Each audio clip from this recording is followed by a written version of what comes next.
Hello everyone, welcome back to my channel. अगर आप UGC net code 55 के लिए तैयारी कर रहे हैं तो do go and watch the payment of wages act part 1 2, क्योंकि ये पार्ट 2 है। उसके साथ ही मैं आज शुरू करने वाली हूँ कि हम इस वेजेस में और डिडक्शंस में, पेमेंट ऑफ वेजेस में डिडक्शंस किस तरीके के होते हैं, ये सब आज मैं पढ़ाने वाली हूँ और आज ये एक्ट हम डेफिनेटली खत्म भी कर देंगे।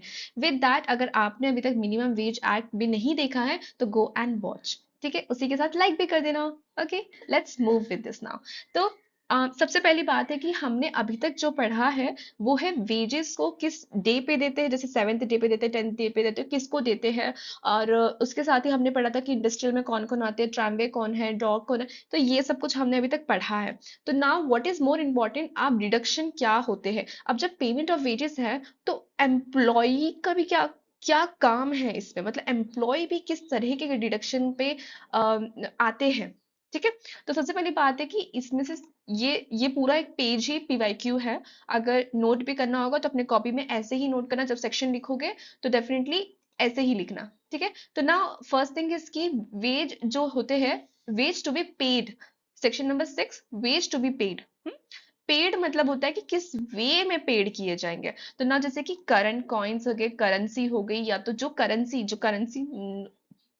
करेंसी नोट्स चल रही है उसके हिसाब से ही दिया जाएगा। ठीक है, all wages should be paid in the current coin और करेंसी नोट्स और बाय द चेक। और जो भी क्रेडिटिंग होगी, समझ लो जो भी तुम्हें पैसा दे रहे हैं तो वो क्रेडिट कहाँ जाएगा, वो जाएगा बैंक अकाउंट में ऑफ द एम्प्लॉय। ठीक है, तो wages to be paid in what, wages to be paid in the current coins, ये पीवाईक्यू है। ये भी है currency notes, cheque and in the bank account. Oh, I'm so sorry. In the bank account of the employee. I'm so sorry, my pen is not working.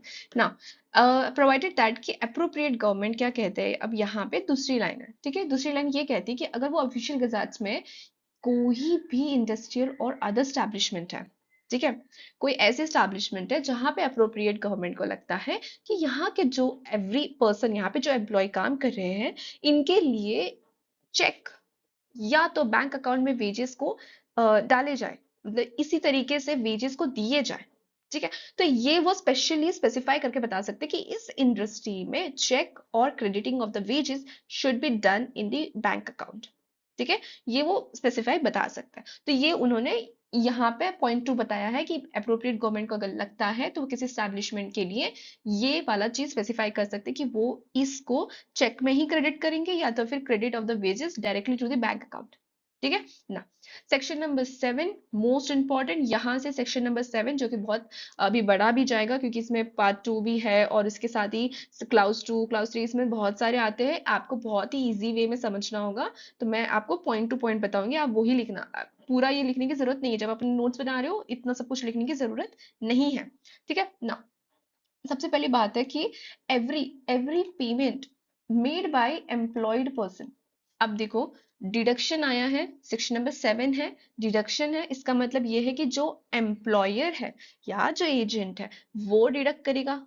किस case में से करेगा, employ case में से करेगा। तो इसलिए every payment made by employed person to the employer और to his agent shall for the purpose of this act, इस एक्ट में अगर डिडक्शन दिया हुआ है और वो प्रिस्क्राइब मैनर में ले रहे हैं तो ही वो डिडक्शन है। अगर किसी गलत तरीके से डिडक्शन लिया गया है तो वो तो क्लेम्स पे जाएगा। ठीक है, तो जो डिडक्शन जो इस एक्ट में दिए हुए हैं वो ही लिए जाएंगे। ठीक है ना। Any loss of wages resulting from the imposition for the goods and sufficient cause upon a person employed of in any of the following penalties, namely, अब इसमें पूरा इसका मतलब पता है क्या है, कि अब तुम सोचो कि तुम इसे डिडक्शन में नहीं ले सकते। तुम ये जो भी इन्होंने लिख के दिया है, हमारे लिए जो लॉ बना है ये इस तरह से बना है कि अब तुमने जो लॉस ऑफ वेजेस है जो तुम डिडक्ट कर रहे हो वो तुम यहाँ डिडक्ट नहीं कर सकते, मतलब ये कोई डिडक्शन का, इस डिडक्शन में ये काउंट नहीं होता है। जैसे कि अगर समझ लो कि वो जो बंदा है, ठीक है, या जो एम्प्लॉय है उसका प्रमोशन होने वाला था, वो तुमने डिडक्शन के नाम पे रोक दिया। ठीक है, इंक्रीमेंट होने वाला था, तुमने वो भी रोक दिया। तो तुमने क्या कर दिया, स्टॉपेज कर दिया उसका, उसकी उसकी जो उसको जो मिलने वाला था प्रमोशन, तुमने उसको डिडक्शन के नाम पे उसको तुमने कम कर दिया। नहीं, ये चीज यहाँ इंक्लूडेड नहीं है। क्या और इंक्लूडेड नहीं है? Reduction to the lower post और द टाइम स्केल और द लोअर स्टेज। मतलब कि तुमने उसको उसको उसको वेजेस की जगह उसके डिडक्शन ना करके उसके उसको उसको कम पोजीशन पे डाल दिया, उसको टाइम स्केल पे डाल दिया, या उसको ऐसे ऐसे स्केल पे डाल दिया जो कि उसके पोजीशन से लोअर पे है। ठीक है, तो वो तुमने वहां ये चीज डिडक्शन में नहीं आती है। ठीक है, सस्पेंशन, ठीक है, सस्पेंशन भी डिडक्शन के अंतर्गत नहीं लिया गया है। तो ये चीज अप्रोप्रिएट गवर्नमेंट के बिहाफ में अगर दी हुई है तो आपको ये चीज माननी होगी। ये यहाँ पे कहा गया है। ठीक है, अगर आपको अब अपने कॉपी में लिखना होगा तो what you will write is in that कि एम्प्लॉयड पर्सन जो है वो पेड करते हैं एम्प्लॉयर और हीज एजेंट को अंडर दिस एक्ट। ठीक है, अंडर दिस एक्ट। उसी के साथ में वो चीज क्या नहीं डिडक्ट कर सकते या डिडक्टेड डिडक्शन के मैटर पे नहीं कर सकते, वो है इंक्रीमेंट और द प्रमोशन। इस चीज को वो रोक नहीं सकते डिडक्शन के नाम पे। Reduction to the lower post नहीं कर सकते वो टाइम स्केल के लिए, या चलो इतने देर के लिए तुमको अब हम यहाँ पे कर देते हैं, इस वाले पोस्ट पे डाल देते हैं, तुम्हारे तुमसे लोअर पोस्ट पे डाल देते हैं। ना ना ना ना। ठीक है, सस्पेंशन नहीं कर सकते, मतलब अगर वो किसी और मैटर के हिसाब से जाएगा तो वो कर सकता है, लेकिन यहाँ रिडक्शन का मतलब ये नहीं है। ठीक है, reduction of the made from the wages, यहाँ उसका मतलब ये नहीं है। ठीक है ना, लेट्स मूव टू दी। अब अब अब क्या हुआ कि मैंने बताया कि सेक्शन नंबर 7 जो है अब थोड़ा लंबा खींचेगा, इसलिए इसको हाफ हाफ से भी समझना। अभी तक हमने सेक्शन नंबर 7 का क्लास 1 ही पढ़ा है। ठीक है, अभी तक हमने 1 पढ़ा है, अब हम उसका क्लास 2 पढ़ेंगे। ठीक है, deduction from the wages of an employed person shall be made only in accordance with the provision of this act। ये हमने वहां पे पढ़ा और यहाँ पे भी पढ़ा। तो सेकेंड लाइन क्या कह रही है, अब यहाँ पे उन्होंने हमें बता दिए ए टू के बता दिया हमको कि उन्होंने कि अब ये डिडक्शन होंगे, इस तरीके से डिडक्शन हो सकते हैं, या इसके वजह से डिडक्शन हो सकता है। ठीक है, ये बता दिया। तो फॉर एग्जाम्पल अब यहाँ पे मैंने स्टार मार्क करके रख दिया कि ये तो अपने कॉपी में लिखना ही है, ये तो याद करके जाना ही है। हाँ, तो अब यहाँ पे है फाइन्स। ठीक है, अब कुछ फाइन लगा हुआ है एम्प्लॉयड पर्सन पे, उसको वो पे करना होगा एम्प्लॉयर को और टू हिज एजेंट। ठीक है, लेकिन वो इस एक्ट के अंदर है इसलिए वो लिख के दिया है हमें। Fines, deduction from the absence from duty. अगर समझ लो कि जो जो छुट्टी नहीं मांगी थी उसने, उसने कोई पहले से इन्फॉर्म भी नहीं किया, नोटिस भी नहीं दिया, एप्लीकेशन नहीं दी, तो absence from the duty, absence from the duty के लिए भी डिडक्शन की जाएगी। उसी के साथ में deduction for the damage to और लॉस ऑफ द गुड्स। आप समझ लो कि कंपनी का कोई, इंडस्ट्री का कोई अच्छे गुड्स है, गुड्स का मतलब है कि समझ लो उनका कोई सामान है, सामान रखे हुए थे वहां पे, उस सामान पे कुछ डैमेज हो गया, तुम्हारी वजह से हुआ, एम्प्लॉयड की वजह से हुआ, या किसी वजह से वो गिर गया, किसी वजह से वो टूट गया, तो वो लगता है कि नहीं ये चीज एम्प्लॉयड पर्सन के अंतर्गत आती है जो कि वो डिडक्शन में आएगी। ठीक है, अगर वो गुड्स इंपॉर्टेंट थे और वो टूट गए हैं तुम्हारी वजह से, तो वो फिर उसके बाद डिडक्शन में इंक्लूड होंगे। तो डैमेज और द लॉस। ठीक है, deduction from for the house accommodation. अब देखो हम जब वेजेस पढ़ते हैं, तो हम जब वेजेस पढ़ते हैं तो हम क्या लिखते हैं वहां पे कि हम नॉट इंक्लूडेड बोलते हैं ना, does not include in the wages, तो वो हाउस एकोमोडेशन हम कभी भी इंक्लूडेड में नहीं लेते, हम नॉट इंक्लूडेड में लेते हैं। तो इसका मतलब ये नहीं है कि वो देंगे ही नहीं हमें, इसका मतलब ये है कि वो दे तो रहे हैं लेकिन उसके लिए भी डिडक्शन करेंगे, उसमें से थोड़ा सा पैसा निकालेंगे, लेंगे ऐसा। ठीक है, डिडक्ट करेंगे। ठीक है, तो वो जो हाउस एकोमोडेशन जो भी सप्लाइड होगा बाय द गवर्नमेंट और by the government of housing board set up under the law of time B. ठीक है, तो वो उसमें से काटते हैं पैसे ना। डिडक्शन फॉर द सम एमिटीज और the services supplied by the employer. अब समझ लो कि कोई चीज है जो कि एम्प्लॉयर ने आपको दी हुई है, जैसे पानी की या लाइट की, किसी भी चीज की एमिटीज है जो तुमको दी हुई है, सर्विस दी हुई है, उसके लिए भी वो डिडक्ट कर सकता है। ठीक है, क्योंकि वो पैसा तो वही भर रहे हैं ना, इसीलिए। ठीक है ना, deduction for the recovery of the advance of what ever nature, including advance for the travelling और दी कन्वीनियंस अलाउंस। ठीक है, अब समझ लो कि recovery from of the advance. अब अगर एम्प्लॉयर ने किसी वजह से एम्प्लॉय ने मांगा था कि मुझे थोड़े से एडवांस चाहिए, मुझे यहाँ यहाँ जाना है करके, तो क्या आप मेरी मदद कर सकते हैं, आप मैं आपको वापस कर दूंगी या तो आप डिडक्ट कर सकते हो, तो वो ये चीज एम्प्लॉयर यहाँ से डिडक्ट कर सकता है। ठीक है, deduction for recovery of loans made from any fund. अब कोई फंड है, ठीक है, from any fund constituted for the welfare of the labour. अब कोई वेलफेयर ऑफ द लेबर है, जैसे ट्रेड यूनियन है, ट्रेड यूनियन के पास में लेबर के लिए पैसे जमा होते हैं, फंड जमा होता है, अगर उन्हें लगता है कि यहाँ से डिडक्ट कर सकता है, अगर उन्होंने लोन लिया होगा, एम्प्लॉय ने लोन लिया है यहाँ से, तो वो यहाँ से अब डिडक्शन कर सकता है, उसके वेजेस से अब डिडक्शन कर सकता है। ठीक है, तो अब यहाँ पे मैंने ये बताना भूल गई, यहाँ पे ये ए है, ये B C D E F and ये एफ एफ है। ठीक है, ये गलती से नहीं है, ये लॉ के लैंग्वेजेस में आता है कि सबसेक्शंस में आते हैं ये, ठीक है, सब करके आते हैं ऐसे। ठीक है, तो deduction for the recovery of the loan, reduction for the recovery of the loans granted for the house building और द अदर पर्पस।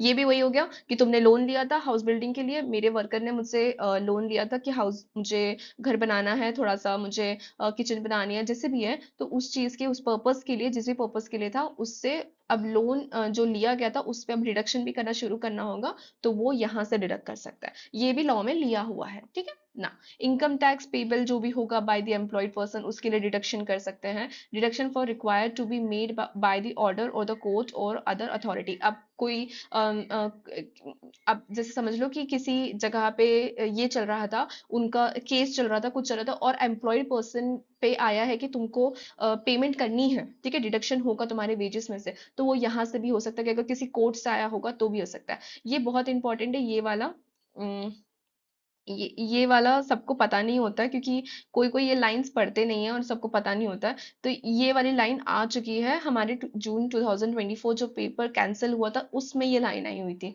ठीक है, तो deduction for the contribution of the national defence fund, ऐसे आ सकते हैं question, और ये पता नहीं होता है लेकिन डिडक्शन होते हैं, इसके लिए भी डिडक्शन होता है। ठीक है, तो if you get confuse, just remember कि नेशनल डिफेंस फंड के लिए भी डिडक्शन होगा फॉर द कंट्रीब्यूशन, अगर तुम उनको, एम्प्लॉयर को कंट्रीब्यूशन करना होगा ना, जैसे नेशनल डिफेंस फंड के लिए जो गवर्नमेंट तैयार करती है ना, तो उनके लिए भी अगर करना होगा तो यहाँ से वो पेमेंट से डिडक्ट कर सकते हैं। ये दिया हुआ है, तो एम्प्लॉय भी आके कहेगा नहीं कि क्यों काटा गया है इसे, तो वो बता सकते हैं कि ये है भाई, दिया हुआ है। ठीक है, deduction for the payment of to the cooperative society approve by appropriate government और the scheme of the insurance maintain by the Indian post office. अब ये कोऑपरेटिव सोसाइटी जो है ना, इन पे ये एम्प्लॉई जो होते हैं ना, वो इसके अंतर्गत आ सकते हैं। ठीक है, इसके अंतर्गत रहते हैं, इसके अंतर्गत, इस एक्ट के अंतर्गत आ सकते हैं, ऐसा। तो deduction for the payment of cooperative society, तो इसके लिए भी पेमेंट ऑफ जो डिडक्शन है उसके लिए भी अलॉटमेंट दी हुई है, लेकिन वो अप्रूव्ड होनी चाहिए गवर्नमेंट, अप्रोप्रिएट गवर्नमेंट से, और जो स्कीम आई हुई है उसके अंतर्गत ये अप्रूव्ड होनी चाहिए। ठीक है, तभी ये डिडक्शन हो सकता है। तो क्या ये सब पीवाईक्यू है, ये सारी लाइंस पीवाईक्यू है।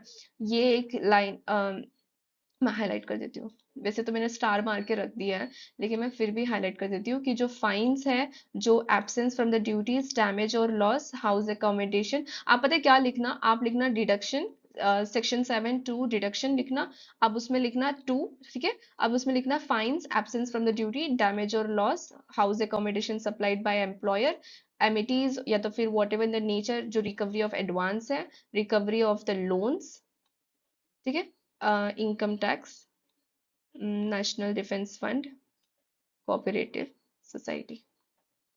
ठीक है ना, जे हो गया। Now K, okay, this is K triple K. Now deduction made with the written authorisation of the employed person for the payment of the fees payable by him in for the membership of the trade union registered under the 1926। अब ये ना, हम जब पढ़ेंगे ना trade union act 1926 जब हम पढ़ेंगे, तो उसमें सेक्शन है ये कि mode of payment, section number 3 है, उस सॉरी सेक्शन नंबर 4 है, जिसमें रजिस्टर होता है और जिसमें से पेमेंट कटती है। ठीक है, तो ये उसमें आता है सेक्शन नंबर 4 में, ट्रेड यूनियन एक्ट 1926 के। ठीक है, तो जो जो डिडक्शन होता है वो return authorisation of employed person होता है, कि आप एम्प्लॉयर है, आप मेरे वेजेस में से क्योंकि मैं इस ट्रेड यूनियन का मेंबर हूं, तो आप मेरे इसमें से फी जो भी पेमेंट करनी होती है, आप इसमें से डिडक्ट कर सकते हैं। ठीक है, तो ये होता है डिडक्शन फ्रॉम द वेजेस, ठीक है। तो you have to write to, ये भी लिखना होगा आपको, के एंड के वैसे पूछा नहीं जाता है, लेकिन आपको याद होना चाहिए जो भी मैंने अभी हाईलाइट करके दिया है, do right this in your copy, ठीक है। आप बीच का कुछ ना लिखे तो चलेगा, पर ये जितना हाईलाइट किया ना कि deduction, absent from the duty, damage और लॉस, ये सब आप अच्छे से लिखना, ठीक है। Now limit on amount of deduction, ठीक है। लिमिट कैसी होगी, जो कि अमाउंट कटा जाएगा, ठीक है, काटा जाएगा, limit of amount of deduction.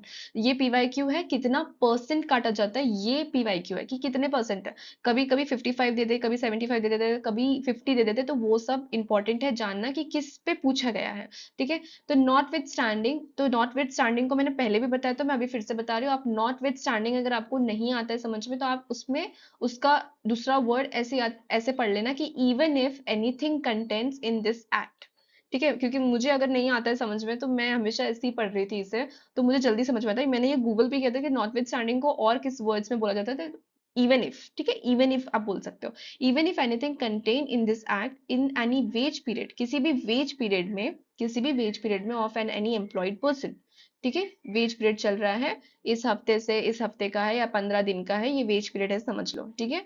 वो जो पेमेंट है उस पे डिडक्शन कितना होगा, वो जो वेज पीरियड है उसमें कितना डिडक्शन कर सकते हैं। एक तो ये होल कर सकते हैं कि पार्शली कर सकते हैं, in the case where such deduction are whole, और या तो फिर पार्टली कर सकते हैं। तो पेमेंट जो कोऑपरेटिव सोसाइटी को करनी होती है, एम्प्लॉयड पर्सन को कोऑपरेटिव सोसाइटी को जो पेमेंट करनी होती है, या तो वो पूरा होल कर सकता है या तो पार्शली कर सकता है, लेकिन वो 75% ऑफ सच वेजेस, पहला 75%, ठीक है। फर्स्ट याद रखना 75%। सेकंड क्या है, इन अदर केसेस, अगर समझ लो वो कोऑपरेटिव सोसाइटी की अभी तक बात हुई थी यहाँ पे, अब यहाँ पे इन अदर केसेस बोल रहे, तो ये 50%, ठीक है, 50% ऑफ द वेजेस। तो पहला अगर कोऑपरेटिव सोसाइटी हो गया तो 75, और अगर कोई अदर केसेस हो गया तो 50, ठीक है, इतना याद रखना ना। Section number 8, fine.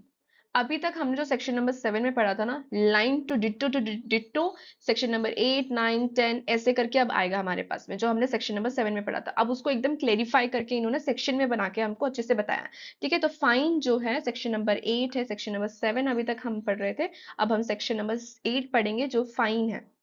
No fine shall be imposed on any employed person save in respect of such act and omission on his part of as an employer with the previous approval of the appropriate government or the prescribed authority। कोई भी fine impose नहीं होगा employed person पे उस act के अंतर्गत अगर नहीं है, कोई अगर उस एक्ट के अंतर्गत लिया गया है तभी वो चीज एम्प्लॉयर जो है वो अप्लाई कर सकता है। उसके पास अप्रोप्रिएट गवर्नमेंट की अप्रूवल होनी चाहिए कि मैं यहाँ से, हम यहाँ से डिडक्ट करेंगे, ठीक है। तो ये जो है कोई भी गलत तरीके से डिडक्ट नहीं कर सकता, ओमिशन नहीं कर सकता उस एक्ट का। No fine, not specify acts that act and omission shall be exhibited in the prescribed manner, ठीक है। prescribed manner, approval, previous approval from the government and prescribed manner। Line to line नहीं लिखना है, ये जो मैं करके दे रही हूँ वैसे ही लिखो आप, तो आपको याद भी रहेगा। Premises in which the employment is carried on, or in the case of the person employed under the railway or otherwise in the factory in the prescribed places or the place or places। Now, a no fine shall be imposed on any employed person until he has been given an opportunity of showing the cause against the fine। ये तो बहुत ज्यादा जरूरी है ना कि बिन पूछे, बिन बिन बताए, और तुमने रीजन भी नहीं दिया हमें, और हमें तुम्हें आंसर भी नहीं दिया, और तुमने हमारे पैसे कट कर दिया। नहीं, इसकी अपॉर्चुनिटी दी जाएगी, ये लॉ में लिखा हुआ है। तो क्या ये क्वेश्चन में आता है, बीच की लाइन में ये क्वेश्चन आ जाता है और ये यही आंसर होता है। क्या उसके पास कोई अपॉर्चुनिटी ही नहीं होती है कि वो अगेंस्ट द फाइन कुछ बोल सके, और ये लाइन होती है, पर ये चीज गलत है। यहाँ दिया हुआ है कि उसे अपॉर्चुनिटी दी जाएगी अगेंस्ट द फाइन में बोलने के लिए कि या तो उसको सुनने के लिए मिलेगा कि मैंने ये नहीं किया है, ठीक है। जिस भी अथॉरिटी के पास जाना है वो बताएंगे। Total amount of the fine which shall be imposed in any one wage period, कोई 15 दिन का वेज पीरियड है, या कोई 1 महीने का वेज पीरियड है, या कोई 10 दिन का वेज पीरियड है, 7 दिन का वेज पीरियड है, जैसा भी वेज पीरियड है, उस वेज पीरियड के अंतर्गत कितना वेज पीरियड के अंतर्गत जो डिडक्ट है, जो फाइन है वो होना चाहिए। तो वो है shall not exceed an amount, not, ठीक है, not exceed an amount equal to the 3%। क्या ये भी पीवाईक्यू बनता है? यस, ये डिट्टो लाइन है। 3% of the wages payable to him in that wage period. उस वेज पीरियड के अंतर्गत उसको नॉट एग्जिटिंग मतलब इतने से ज्यादा तो नहीं लेना है, 3% of the wages on that one wage period. ठीक है, ये फाइन कहता है, section number 8 fine. Now next, now no fine shall be imposed on any person at the age of 15 years. Do remember this number, this number is 15 years. No fine मतलब कि कोई भी fine impose नहीं होना चाहिए किसी भी employed person पे जो भी age of under the age of होंगे 15 ईयर्स। ये पीवाईक्यू है, please try to remember this. आप जब अपने कॉपी में लिखेंगे तो आप ऐसे लिखना, no fine, no fine 15 years, under the age of 15 years no fine shall be imposed। कोई भी रिकवरी जब आप जो भी पेनल्टीज लगी हुई है, जो भी फाइन लगा हुआ है ना, वो recovery of after the 90 days नहीं होगा। आफ्टर द 90 डेज वो चीज रिकवर नहीं की जाएगी, कोई भी इंस्टॉलमेंट या जैसा भी है अंडर द 90 डेज पे कर लो, जितना भी दिन का करना है कर लो, लेकिन एक्सपायरी ऑफ द 90 डेज के बाद में नहीं करना। ठीक है, ये दिया गया है। उसी के बाद में बोला है कि जो भी फाइन आप ले रहे हैं, जो भी फाइन आप इम्पोज कर रहे हैं, वो उस एक्ट के अंतर्गत ही होना चाहिए। हम्म, कोई भी ओमिशन नहीं होना चाहिए in respect to this act. उसी के साथ में बोला है कि जो भी आप इम्पोज कर रहे थे, आप जो भी फाइन कर रहे हो, वो सब कुछ रिकॉर्डेड होना चाहिए in the register.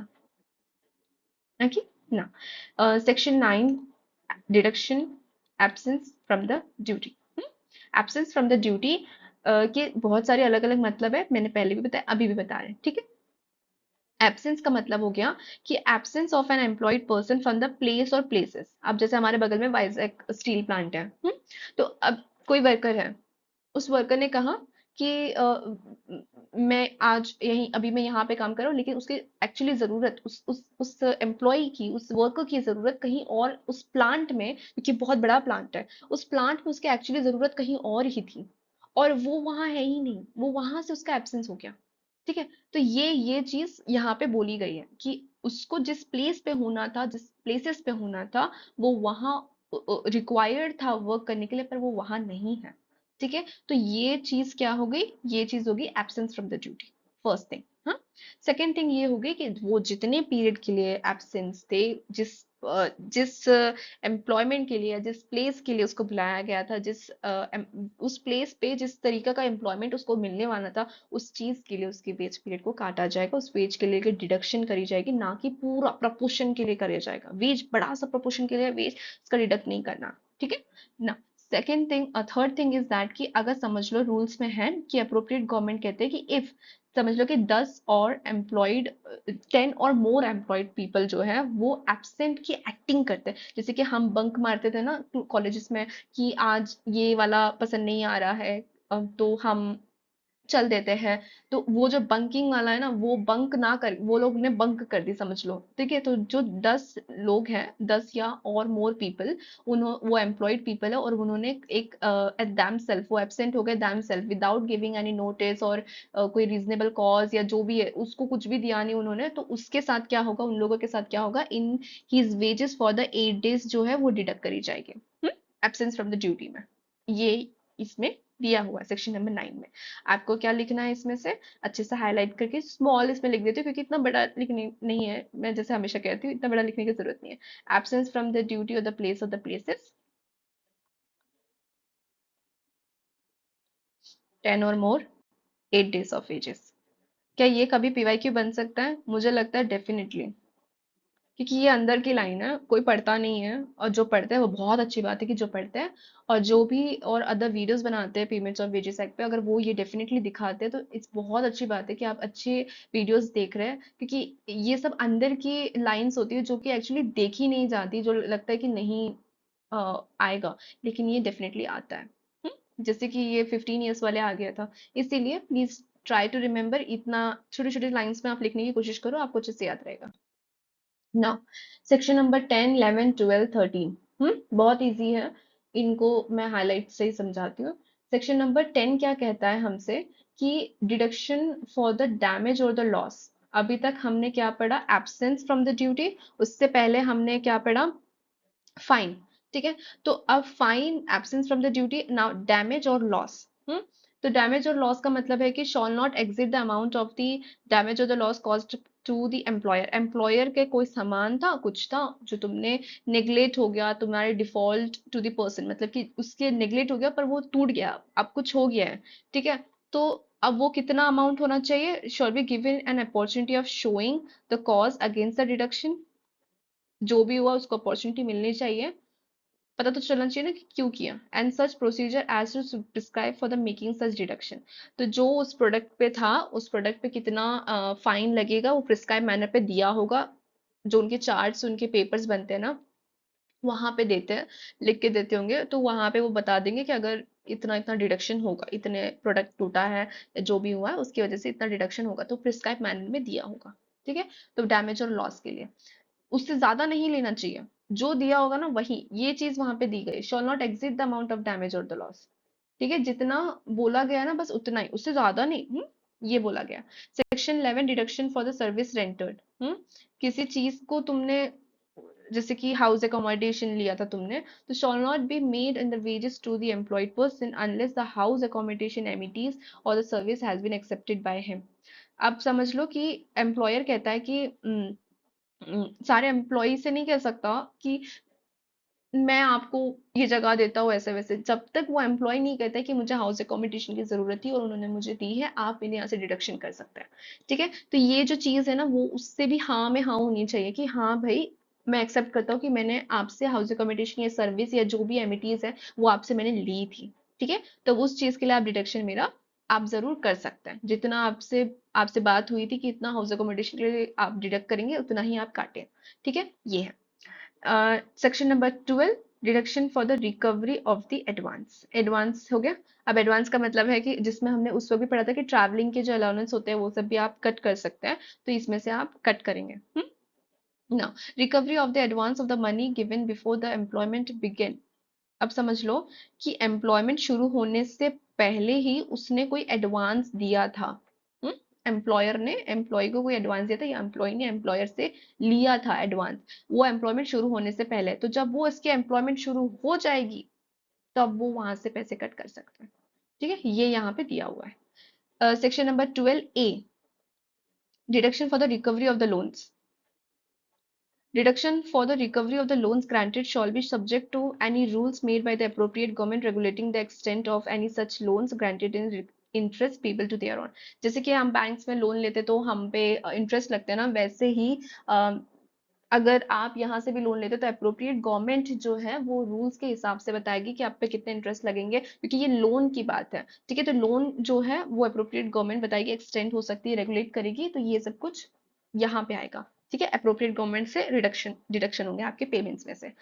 Now deduction for the payment of cooperative society for and the insurance scheme, ठीक है। ये बात तो वही है, सेम टू सेम है कि अगर आपने कोऑपरेटिव सोसाइटी में ली है तो आप appropriate government as an conditions आप बताएंगे कि हाँ आप मेरे यहाँ से इतने रिडक्शन कर सकते हैं अगर आप कोऑपरेटिव सोसाइटी के पार्ट होंगे तो। तो section number 10, 11, 12, 12A and section number 13 जितना मैंने हाईलाइट किया आप वो लिख सकते हैं। सेक्शन नंबर 10 से आप डैमेज और loss, 11 service rendered, 12 recovery of advance and 12A recovery of loan और इंश्योरेंस। आप इसमें से याद कर लेना ना। Section number 13A, maintenance of the register और द रिकॉर्ड। ये बहुत इंपॉर्टेंट है क्योंकि यहाँ पे सिर्फ ये एक चीज आपके मार्क्स कट कर सकती है कि कौन मेंटेन करता है, क्या पेमेंट ऑफ वेजेस जो दे रहा है वो मेंटेन करता है, पर यहाँ पे स्पेसिफिकली लिखा है एवरी एम्प्लॉयर, तो आप एवरी एम्प्लॉयर ही याद रखेंगे। Shawl maintain such register record and giving such particular of the employed by him. उसके बाद में deduction which is being made, जो भी हुए डिडक्शन वो आप उसमें लिखेंगे, जो भी रिसिप्ट या जो भी पर्टिकुलर्स थे वो आप लिखेंगे, वर्क क्या परफॉर्म हुआ आप वो लिखेंगे, वर्क या वेजेस कितने पेड हुए आप वो लिखेंगे। तो आप ये सब की रिकॉर्ड मेंटेन रखेंगे, क्योंकि जिस दिन आपसे पूछा जाएगा ना, कोई भी इंस्पेक्टर आएगा कोई भी पूछेगा ना, आपको पता होना चाहिए कि आपके पास में उतने साल का लिखा हुआ है ना। ये प्रिस्क्राइब्ड है कि for the purpose of this act जो भी प्रिजर्व्ड होंगे for the period of the 3 years।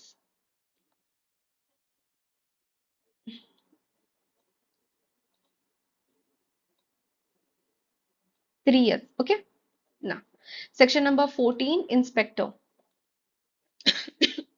Sorry, section number 14 inspector. Inspectors जो होते हैं ना, अब अलग अलग तरीके से डिफाइन करे जाते हैं। अब ये सेक्शन जो है फैक्ट्रीज एक्ट में डिफाइन किया गया है, तो पर यहाँ वो डेफिनेशन इसलिए मैंने नहीं डाले क्योंकि वो फैक्ट्रीज एक्ट में जैसा इस लॉ में लिखा है मैंने वैसे ही आपको लिख के दिया, क्योंकि क्वेश्चंस ऐसे आते हैं कि अच्छा बताओ कि जो पेमेंट ऑफ वेजेस एक्ट में इंस्पेक्टर है वो किस तरीके से डिफाइन किया गया है, किस और एक्ट के हिसाब से डिफाइन किया गया है। तो आप कैसे याद रखेंगे, factories act. Shall be the inspector for the purpose of this act in all the factories within the local limits assigned to him. Local limits का मतलब होता है उसको जितनी ड्यूटीज दी गई है, जितने आप लिमिट्स में आप कहाँ तक काम कर सकते हैं, कौन से एरियाज आप ले सकते हैं, ये सब कुछ बताते हैं। ठीक है। Appropriate government may by notification in the official gazettes appoint such other person as it think fits for the inspector. अगर उन्हें लगता है कि जो इंस्पेक्टर हमने दिए हुए हैं उसी के साथ में कोई और अपॉइंट करना है तो आप डेफिनेटली कर सकते हैं, तो ऑफिशियल गजार्ट्स में वो जरूर बता देंगे। उसी के साथ में any inspector make such examination and inquiry as think fits। अब समझ लो इंस्पेक्टर का जो काम होता है वो जरूर करेंगे वो, तो वो क्या काम है कि एक मेक द सच एग्जामिनेशन और इंक्वायरी। ठीक है। उसी के साथ में अगर उन्हें असिस्टेंस लेनी होगी किसी की तो वो ले सकते हैं, उसी के साथ में वो एंटर कर सकते हैं, वो इंस्पेक्ट कर सकते हैं, वो सर्च कर सकते हैं किसी भी प्रिमाइसिस में। ये इंस्पेक्टर के लिमिट्स या ये इंस्पेक्टर के काम है। उसको रोका नहीं जा सकता।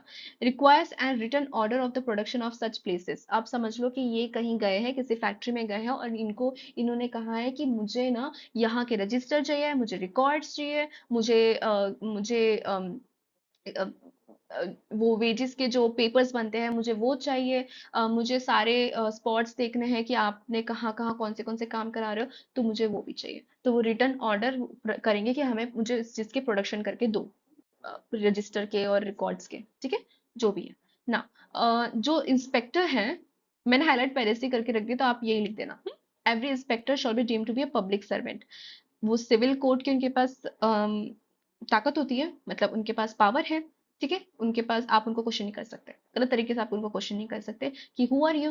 नो नो नो, वो तो सिविल कोर्ट है, वो तो पब्लिक सर्वेंट है, वो तो करेंगे ही, वो तो उनका काम है। ठीक है। तो इंस्पेक्टर की ये सारी ड्यूटीज होती है। आप ऐसे लिखना ना।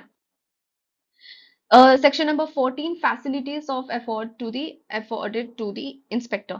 जैसे कि हमने यहाँ पे पढ़ा, वो एंट्री कर सकते हैं, इंस्पेक्शन कर सकते हैं, सुपरविजन कर सकते हैं, एग्जामिनेशन कर सकते हैं, इंक्वायरी कर सकते हैं under this act.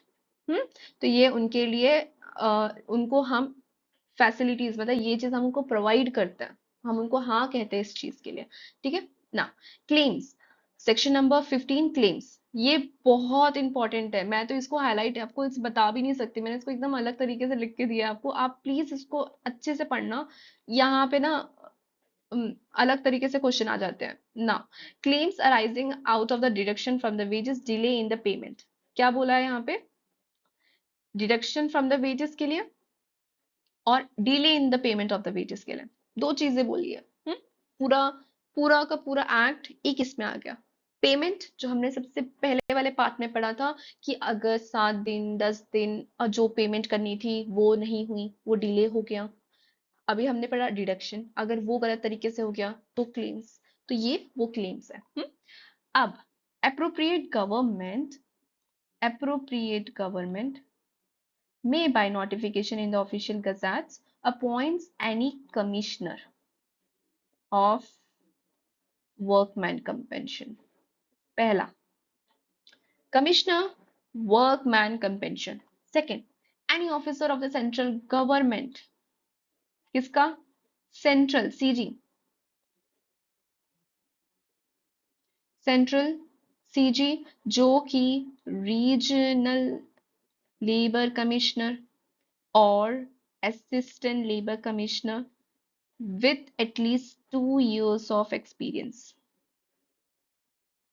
Important important important, यहाँ पे सेंट्रल गवर्नमेंट अपॉइंट कर सकती है लेबर कमिश्नर को या रीजनल लेबर कमिश्नर को या असिस्टेंट लेबर कमिश्नर को।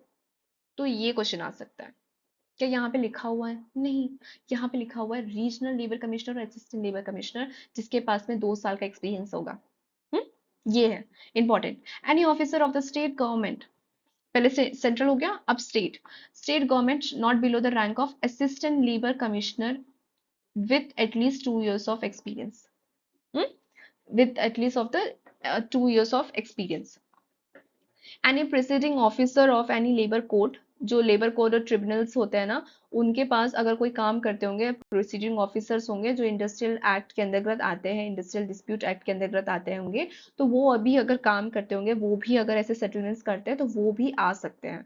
ठीक है, उसी के साथ में आ गया if any other officer with experience of the जज of the civil court. I don't know what happened to my pen today. Civil court, मैं मिटा ही देती हूँ। Civil court. तो कौन कौन आ गया इसमें अब हमारे लिए आ गए रीजनल असिस्टेंट, किसके यहाँ से, सेंट्रल से। एक कमिश्नर फॉर वर्कमैन कंपेंशन। असिस्टेंट के बाद कितने साल का एक्सपीरियंस होना चाहिए, 2। State government, not below the rank of assistant labour commissioner, at least of 2 years of experience. Preceding officer कहाँ से, labour court, tribunals. Any officer experience as a judge of the civil court। Done, याद हो जाएगा ना। Sorry ना। अब जो हम अभी तक सेक्शन पढ़ रहे थे उसी के अंतर्गत है। Provided that every other such application shall be presented within the 12 months। अगर आपको याद होगा या आपने अभी तक पढ़ा नहीं है तो मैं बता देती हूँ। मैंने बताया था कि आप मिनिमम वेज एक्ट को अगर पढ़ेंगे तो आप कैसे लिखेंगे, कि उनको क्लेम्स, अगर उनको क्लेम्स देना होगा तो वो कितने मंथ में देंगे, 6। यहाँ पे पेमेंट ऑफ वेजेस एक्ट में कितना है, 12, उनको प्रेजेंट करना होता है। उसके बाद है when an application is entertain, मतलब कि कोई भी एप्लीकेशन जो है वो अथॉरिटी तक पहुंचती है तो वो हियर करेंगे एप्लीकेंट को, क्योंकि वो अपील कर रहा है ना कि मेरा डिडक्शन हुआ है या गलत तरीके से डिडक्शन हुआ है। और एनी अदर पर्सन, उसके साथ ही अपॉर्चुनिटी ऑफ बीइंग हर्ड। अब direct the refund to the employed person, जो भी रिफंड होगा, ठीक है, एम्प्लॉयड पर्सन के लिए, ऑफ द अमाउंट डिडक्टेड और the payment of the delayed wages not exceeding 10 times the amount of the former cases, not exceeding 10 times। Okay ना, and not exceeding 3000 rupees. कोई भी जो कंपेंशन देना है, ठीक है, कोई भी अगर कंपेंशन देना है अथॉरिटी के साइड से एक एम्प्लॉयड पर्सन को, वो उसके साथ 10 times एग्जिट नहीं होना चाहिए। ठीक है, अब उसी के साथ में 3000 से ज्यादा नहीं होना चाहिए और 1500 से कम नहीं होना चाहिए। 3000 से ज्यादा नहीं होना चाहिए और 1500 से कम नहीं होना चाहिए। अब उसके साथ में क्या बोला है कि इफ द अमाउंट डिडक्टेड और delayed wage are paid before the disposal of the application. समझ लो कि डिस्पोजल ऑफ द एप्लीकेशन से पहले ही अगर वेज, जो अमाउंट जो डिडक्टेड हुआ था, वो जो डिलेड हुआ था, वो पहले ही तुमने भर दिया, ठीक है, तो पेमेंट ऑफ सच कंपेंशन, जो कंपेंशन पड़ेगा, लेकिन उस पे भी जो कंपेंशन पड़ेगा कि तुम्हें फिर भी भरना पड़ेगा, shawl not exceed 2000 rupees. Okay, now provided that a claim under this act shall be disposed, समझ लो अब जो भी ये एक्ट के अंदर जो क्लेम था, shall be disposed of any far as practicable, sorry, within a period of 3 months। ठीक है, जो क्लेम है, जो भी बात हुई थी, जिस भी एक्ट के अंदर इसको बनाया गया है, जो भी दिक्कत हुई है, वो सब कुछ 3 मंथ के अंतर्गत, उस डेट ऑफ रजिस्ट्रेशन तक के अंतर्गत हो जाना चाहिए। ठीक है, अथॉरिटी तक। The application was either miscellaneous और वैक्सेशियस, ठीक है, miscellaneous or vexatious, the authority may direct that a penalty not exceeding rupees 375, employer or other person responsible for the payment of wages by the person presenting the application। ठीक है, अब समझ लो कि किसी की गलती थी, be paid to the employer, मतलब कि अगर समझ लो कि जो एप्लीकेशन एम्प्लॉय ने दी वो तो गलत निकली, गलत है, तुमने गलत किया, ठीक है। रूल्स का गलत किया, तो 375 रुपीज पेड होंगे एम्प्लॉयर को, जो भी अदर पर्सन होगा रिस्पॉन्सिबल के लिए, पेमेंट के लिए और वेजेस के लिए, ठीक है। तो ये मैंने हाईलाइट कर दिया, आप बस इतना ही लिखना इसमें से, पूरा पूरा रीडेबल लिखने की जरूरत नहीं है, आप ऐसे छोटे छोटे करके आप जरूर लिख सकते हैं। ओके, तो नाउ ये वीडियो जो है अभी 1 आवर से ज़्यादा हो गई है, so I will take the chance and I will come with the part 3 also, as I promised you कि ये इसमें ख़त्म हो जाएगा, लेकिन समझाना और पढ़ने में बहुत ज़्यादा टाइम निकल रहा है, तो मैं डेफिनेटली पार्ट 3 लेकर आती हूँ अभी, ताकि ये थोड़ा सा भी वीडियो लंबी हो गई, और जो मैं नेक्स्ट लेकर आऊँगी तो वो शॉर्ट में रहेगी फिर इसके बाद, ठीक है। आई एम सो सॉरी, लेकिन अब मैं पार्ट 3 लेकर आती हूँ डेफिनेटली, आप नेक्स्ट पार्ट ज़रूर देखिएगा। Okay, thank you so much and do subscribe and like also. Bye bye.